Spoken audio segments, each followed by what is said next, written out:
जय श्री राम। वृषभ राशि के जातकों साप्ताहिक राशिफल 15 जून से लेकर 21 जून तक कैसा रहने वाला है आपके लिए। आइए इसको जानते हैं गोचर के ग्रहों के आधार पर। सबसे पहले अगर हम देखें तो चंद्रमा का गोचर 15 और 16 तारीख में मिथुन राशि में रहता है, आपकी राशि से दूसरे घर में। अब दूसरा घर धन का, कुटुंब का और परिवार का है, बोलचाल का है, वाणी का है, खान पान का है, नियम का है, अनुशासन का है। दूसरे घर में चंद्रमा गए, अपनी माँ पे बैठे हुए हैं बुध स्वराशि के ऊपर, इसलिए बुध चंद्रमा का धन योग है, क्योंकि दोनों शुभ ग्रह वहां हैं, बुध अपनी ही राशि में बैठे हुए हैं। इसलिए ये स्थिति आपके दूसरे घर को बढ़ावा देती है कि यहाँ से आपको फाइनेंशियल सपोर्ट मिल रही है, कि हम जो भी कार्य कर रहे हैं उसमें हम लाभ की उम्मीद कर सकते हैं, हम जो भी काम कर रहे हैं उसमें हम फायदे की उम्मीद कर सकते हैं, हम जो भी कार्य कर रहे हैं उसमें हमें सोर्स ऑफ इनकम मिलेगा। ये हमें 15-16 तारीख का चंद्रमा दिखाता है। 17 और 18 तारीख में चंद्रमा तीसरे घर में पहुंच जाते हैं। अब तीसरे घर में देखो तो शुक्र है, तीसरे घर में देखो तो उच्च का बृहस्पति है, और तीसरे घर में देखो तो चंद्रमा भी है।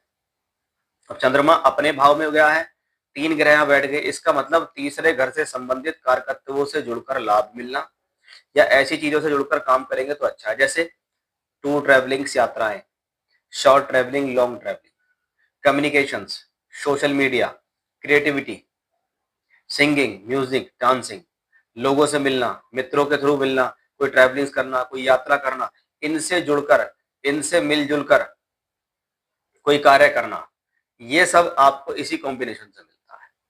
अब राशि का मालिक है शुक्र, तीसरे घर में है, चंद्रमा उसके साथ है, गुरु भी है, तो ये धन योग है। ये धन योग थर्ड हाउस में बन रहा है कि अगर कुछ हटकर किया, कुछ क्रिएटिव किया, कुछ बेहतर की, किसी चीज में कोई प्रयास किया, तो वो प्रयास आपका सफल होगा, उस प्रयास से आपको सफलता मिलेगी, इसलिए ये चीज आपके लिए पॉजिटिव है।